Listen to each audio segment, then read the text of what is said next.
குரு பகவான் கடகத்துக்கு வந்து மிதுனத்துக்கு வரும்போது அவர் குரு பகவான் சந்திரன் இல்லையா, கடகத்துல நல்ல உச்சமாகிறாரு. குரு பகவான் அங்க வந்து உச்சமாகிறாரு, கடகத்துக்கு அது ஆட்சி வீடு. அப்போ ஆட்சியும் உச்சமும் சேர ஒரே ஸ்தானம் வந்து இப்போ கடக ராசிக்கு அப்படின்னு பார்த்தீங்கன்னா குரு பகவானுடைய பார்வை 5ஆம் பார்வை வந்து துலாத்துக்கு, ஆனால் கடகத்துக்கு அது 4ஆம் பார்வை. அப்போ இந்த கடக ராசிக்காரங்களுக்கு 4ஆம் பார்வையாக விழுந்துருச்சு இல்லையா, அதே வந்து மிதுன ராசிக்கு வந்து ஒரு 9ஆம் பார்வை அப்படின்னு பார்த்தீங்கன்னா கும்பராசிக்கு விழுகும்.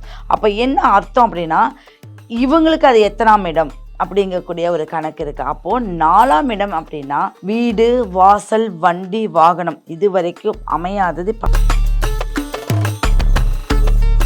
ஈசன் அருளை பெற வேண்டும் என்றால் எங்க போனாலும் நீங்க பாத்தீங்கன்னா வில்வயல மாலை, வில்வம் அப்படிங்கிறது சிவனுடைய, எல்லாம் வல்ல சிவன், அவருடைய அனுகிரகமே முழு பழம் வந்து அந்த விளாம்பழம் சொல்லுவாங்க. அதுல வந்து புளிப்பு இனிப்பு எல்லா தன்மையும் துவர்ப்புல இருந்து அது இருக்கு. அந்த சுவைகள் எல்லாமே உங்க உடம்புல சேரும் போது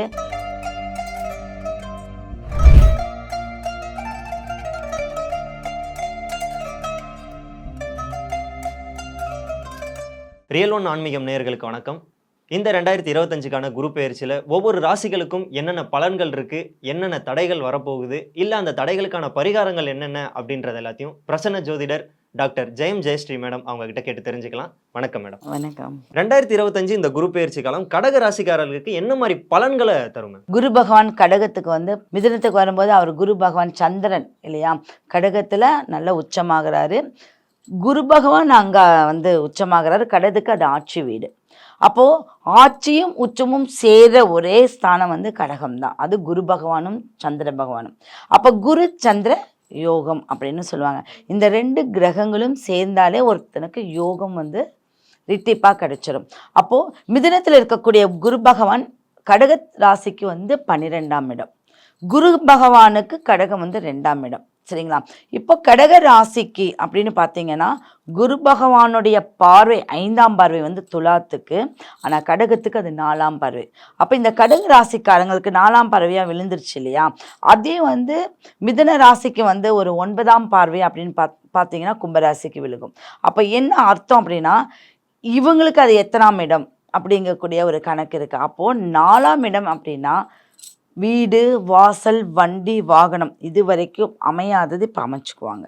ஓகே, அடுத்தது இவங்க ஒரு இடத்துல இருந்து இன்னொரு இடத்துக்கு மாறுவாங்க. அது தொழிலாக இருக்கலாம், ஒரு குழந்தைகளுடைய படிப்பாக இருக்கலாம், இல்லை ஒரு எனக்கு அங்கே செட் ஆகலை அப்படின்னு மாதிரி ஏதாவது இருக்கலாம். இவங்க உடன் பிறந்தவர்களால் இவங்களுக்கு ஒரு பெரிய லாபங்கள் பெருசாக கிடைக்காது. இவங்க உடம்பு ரீதியாக அப்பப்போ வந்து டயர்டாயிடுவாங்க, மாட்டிக்குவாங்க. எதனாலனா கல்லீரல் பிரச்சனை, லங்ஸில் வந்து டஸ்ட் அலர்ஜியால் இவங்க மாட்டிக்கக்கூடிய அமைப்பு இருக்குது. இவங்களுக்கு ஆளுமை திறன், வாதாடக்கூடிய திறன் இருக்குது. எப்போவுமே அதில் பூச நட்சத்திரக்காரங்க இந்த கடகராசியில் இருந்தாங்கன்னா 100% வந்து வாதாடி ஜெயிக்கக்கூடிய அமைப்பு அவங்கக்கிட்ட இருக்குது. அப்போ இந்த ஜெயிப்பு திறன் 5 வருஷமாக அவங்கக்கிட்ட இல்லை. அப்போ இப்போ வர காலகட்டத்தில் ரொம்ப முயற்சி பண்ணாங்கன்னா எல்லா விஷயங்களும் அவங்களுக்கு ஏற்படக்கூடிய அமைப்பு இருக்குது.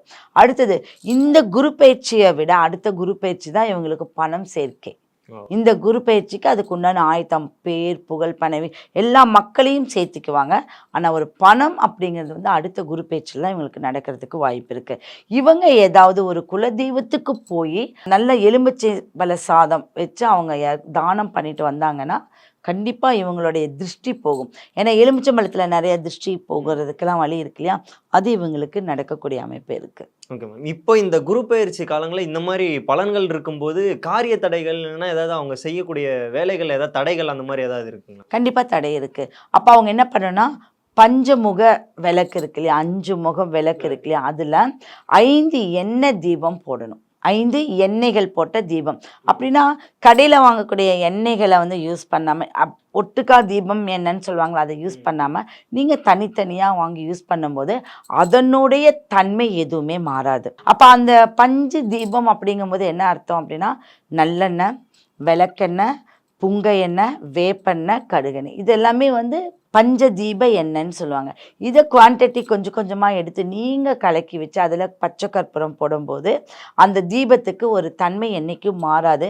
அப்போ இந்த 5 எண்ணெய்களுக்குமே ஒவ்வொரு பலாபலன் இருக்குது. இந்த ஒவ்வொரு பலாபலனும் உங்களுக்கு வந்து நல்லெண்ணெய்னா யார்? சனி பகவான் வந்துடுறாரு. நெய்னா கோமாதா வந்துடுறாங்க. அப்போ கோமாதாக்குள்ளேயே அத்தனை ஒரு தெய்வங்களும் அடங்கிடுறாங்க. ரிஷிகள் இருந்து முனிவர்கள் இருந்து தெய்வங்கள் வரைக்கும் அடங்கிடுறாங்க.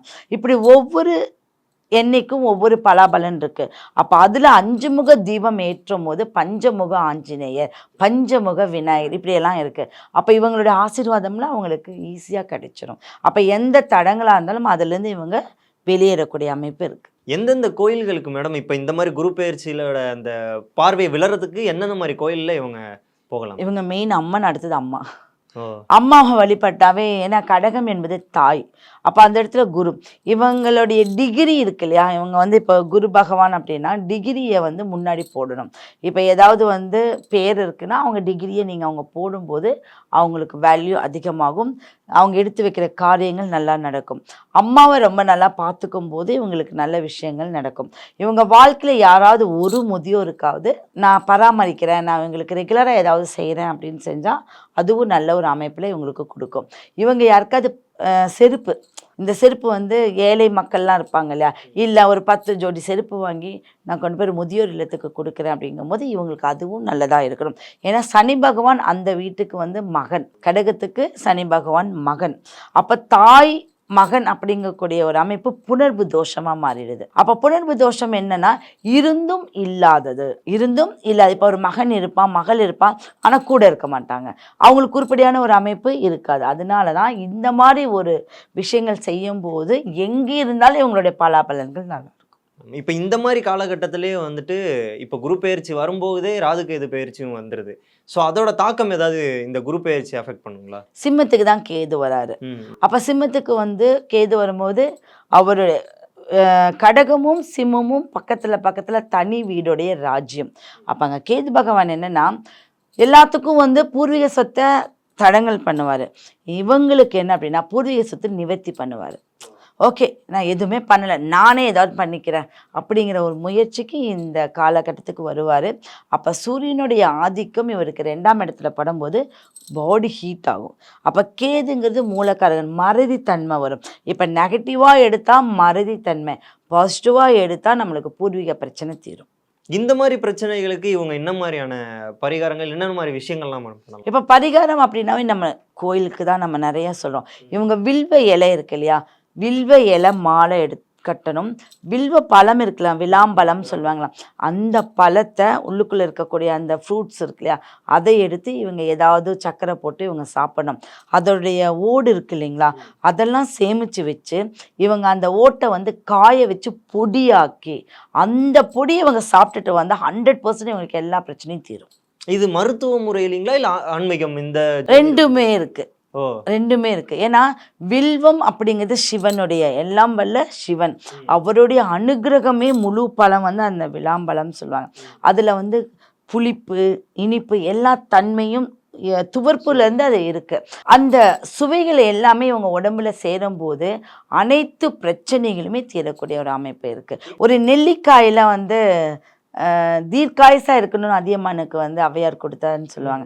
அந்த மாதிரி இந்த பழத்துக்கு அவ்வளோ வேல்யூ இருக்கு. இப்போ இந்த ராசிக்காரர்கள் மட்டும்தான் இதை சாப்பிடணுமா, இல்லை நார்மலான மக்களும் வேற ராசிக்காரர்களும் இதை? நல்ல ஒரு கொஸ்டின் தான் இது. கண்டிப்பா எல்லாருமே சாப்பிடலாம். ஏன்னா இறைவன் ஒன்று தானே. அப்போ கண்டிப்பா ஈசன் அருளை பெற வேண்டும் என்றால் எங்க போனாலும் நீங்க பார்த்தீங்கன்னா வில்வ இலை மாலை, வில்வ பழம் இதெல்லாம் கொடுக்குறாங்க இல்லையா. அப்போ அந்த பழத்தோட ஓடு காய வச்சு பொடியாக்கி நம்ம சாப்பிடும்போது அந்த ஓடு எப்படி இருக்கும், நீங்கள் அவ்வளோ சீக்கிரம் உடனே பிக்க முடியாது இல்லையா. அப்போ அவ்வளோ ஸ்ட்ராங்காக நம்மளுடைய உடம்பு மாறிடும், நம்மளுடைய எண்ணங்கள் ரொம்ப ஸ்ட்ராங்காக இருக்கும், நம்மளுக்குள்ளே ஏதாவது பேட் நெகட்டிவ் இருந்தாலும் வெளியேறிடும். இது மருத்துவ ரீதியாகவும் கொண்டு போகலாம். அருமை மேம். இப்போ நீங்கள் இவ்வளோ விஷயங்கள் ஆன்மீகம் அப்புறம் ஜோதிடம் இதெல்லாமும் தாண்டி இவ்வளோ ஒரு மருத்துவம் சம்மந்தப்பட்ட விஷயங்களையும் சொல்லியிருக்கீங்க. எனக்கும் கொஞ்சம் ஆர்வமாக இருக்குது இதெல்லாம் வீட்டில் போயிட்டு பண்ணணும் அப்படின்னு சொல்லிட்டு. ஏன்னா வில்வம் வந்து நம்ம இலையை வந்து இப்போ கோயிலுக்கு வந்து மாலையாக போட்டிருப்போம். மோஸ்ட்டாக அதை சாப்பிட்ருக்கேன், நான்லாம் சாப்பிட்டதில்லை. ஸோ இதெல்லாம் தெரியும் போது சரி இவ்வளோ உடம்புக்கு நல்லதெல்லாம் இருக்கா அப்படின்றதும் தெரிய வருது. ஸோ இவ்வளவும் மக்களுக்கு கொண்டு போய் சேர்த்ததுக்கு ரொம்ப நன்றி மேம்.